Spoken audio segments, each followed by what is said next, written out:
Bonjour à tous et bienvenue et je vous souhaite tout d'abord une excellente année 2026, qu'on espère meilleure que la 2025. Aujourd'hui, un sujet qui va plaire à certains sur la chaîne, j'en suis certain, puisqu'il s'agit des subventions publiques et les milliards qui ont été brûlés. Et oui, on vous ment, on vous dit que l'argent public est contrôlé, on vous dit que les aides sont conditionnées, on vous dit que l'État protège l'industrie, c'est totalement faux. D'ailleurs, sur la chaîne, vous avez une vidéo que j'ai faite juste avant les fêtes sur la société Symbio, que les Lyonnais doivent connaître très bien, puisque 600 millions d'aides publiques ont été investies. Et on se retrouve avec 60, enfin je vous laisse découvrir la vidéo, mais 70% des salariés licenciés. Je vous laisse visionner cette vidéo. En France, des dizaines de milliards d'euros ont été versés à des entreprises. Sans résultat, sans emploi durable, sans remboursement, sans le moindre responsable politique sanctionné. Et je rappelle, ce sont des sociétés privées qui sont subventionnées avec de l'argent public. On se croira en URSS. Voici les faits, les montants et les pertes. Et le premier cas est emblématique. Insect, qui lie directement Macron, Bill Gates et Klaus Schwab du Forum économique de Davos. L'usine d'insectes d'Amiens. Alors évidemment, Macron venant d'Amiens, vous imaginez bien pourquoi. Je rappelle une citation de Klaus Schwab il y a quelques années. Les insectes produisent beaucoup moins de gaz à effet de serre que les animaux d'élevage traditionnels. Par exemple, une vache émet beaucoup plus qu'un insecte pour le même poids de protéines.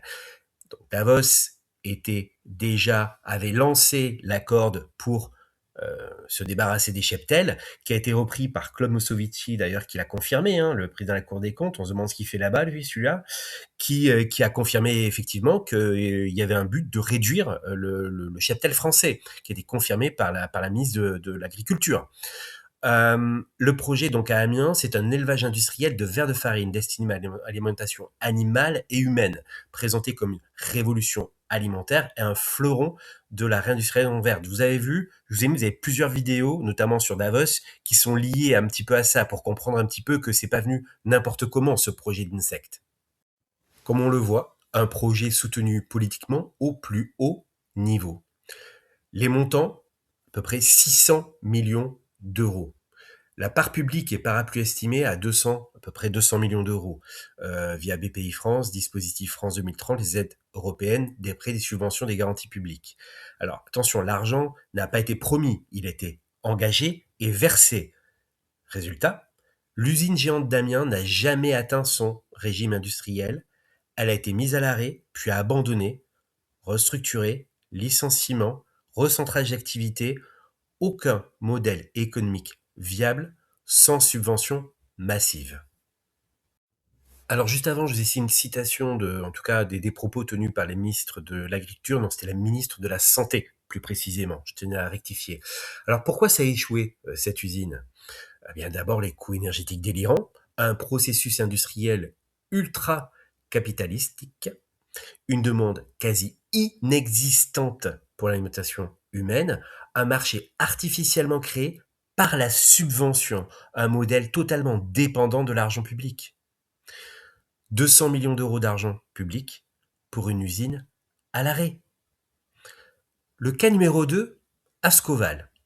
55 millions d'euros jetés à la poubelle. 55 millions d'euros d'argent public versé.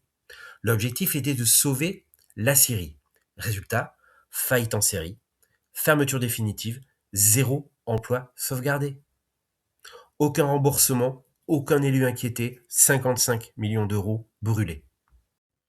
Je rappelle que pour sauver des entreprises privées, il faut mettre un plan concret et il y a des banques pour financer. Si l'État finance, c'est parce que les banques savent très bien qu'il ne faut pas prendre le risque pour investir dans ces entreprises. Le cas numéro 3, Alstom Energy. Des centaines de millions d'euros pour perdre la souveraineté. Et on le sait, il y a un livre qui est à paraître, et je crois qu'il est sorti déjà d'une personne ancien député qui s'est suicidé, qui parle justement du cas Alstom, puisque Macron est directement visé par ces accusations.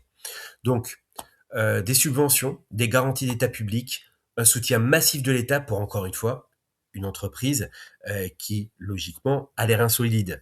Résultat, vente stratégique à General Electric, son concurrent américain, destruction de compétences, plans sociaux, l'État repayeur en dernier ressort. L'État a payé pour perdre son industrie. Le cas numéro 4, encore une fois un grand groupe, General Electric. On ne va pas pleurer pour General Electric. Eh bien, c'est 100 millions d'euros d'aide. Crédit, impôt, recherche, argent public direct. Aucun risque pour l'entreprise. Résultat, suppression d'emplois, fermeture du site. Les engagements ont été piétinés.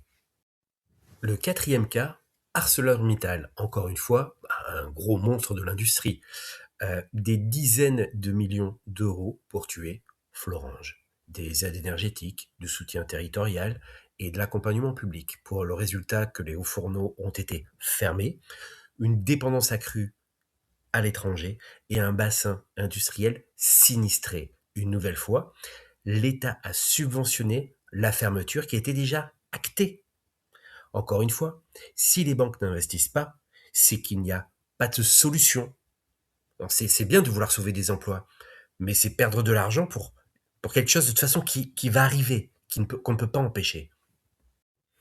Le cas numéro 6, BPI France. Alors, vous avez une vidéo sur la chaîne, que ce soit la Caisse des dépôts, la Banque de France, qui est en faillite technique, comme la BCE, comme vous le savez, BPI France, une constante demeure, c'est l'incompétence des organes de l'État. Jamais une entreprise privée ne se permettrait autant de bévues, d'irresponsabilités, de fausses professionnelles aussi graves et lourdes. BPI France, 200 salariés, dont le directeur général ont investi dans un fonds public qu'ils ont créé eux-mêmes. La Cour des comptes a tiré la sonnette d'alarme, le parquet national financier a ouvert une enquête qui est en cours. Ce qui est le plus choquant, c'est que le directeur général est toujours en poste, alors que c'est une fraude monstrueuse. C'est du pénal, c'est pas un petit truc. En l'occurrence, donc ces petits voyous là de BPI France, et je pèse mes mots, je les assume, 54 milliards d'euros, un chèque en blanc que gère BPI France. 54 milliards d'euros engagés dans des startups, des champions d'avenir, avances dites remboursables. En réalité, 70% des startups ne passent pas le cap des 3 ans, des projets fantômes et des remboursements inexistants. Des milliards disparus, dilués, irrécupérables.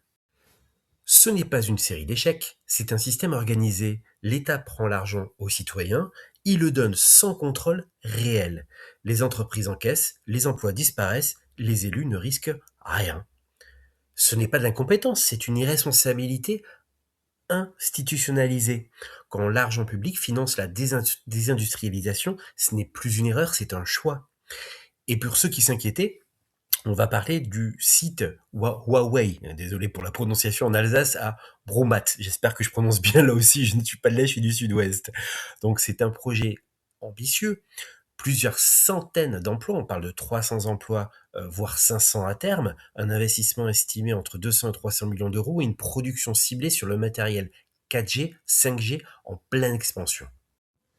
Fin février 2021, la région Grand Est a voté une subvention de, écoutez bien, 800 000 euros pour faciliter l'implantation de la future usine. Fin 2025, plusieurs médias évoquent la possibilité que Huawei décide de revendre le bâtiment sans jamais l'avoir exploité. Précision, la subvention de 800 000 euros votée n'aurait en réalité jamais été versée. Et pour cause, des soupçons de corruption au Parlement européen. 8 personnes mises en examen, dont l'ancienne vice-présidente de la région Grand Est, Lila Marabé, sans oublier une enquête du parquet national financier depuis octobre 2023. Un financement donc total de près de 300 millions d'euros par Huawei, qui n'aboutit à rien puisque le bâtiment est en vente. Voilà. Merci d'avoir regardé. Comprenez bien, je suis pour l'emploi évidemment, mais donner des milliards à des groupes qui font des profits et se servir de l'argent public pour financer les plans de licenciement, les plans sociaux, là, je suis pas d'accord.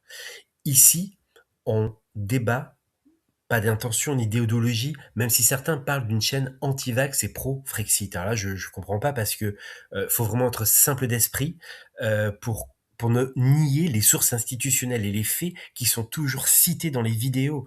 Je ne suis juste, je transmets une information qui vient de sources institutionnelles et factuelles.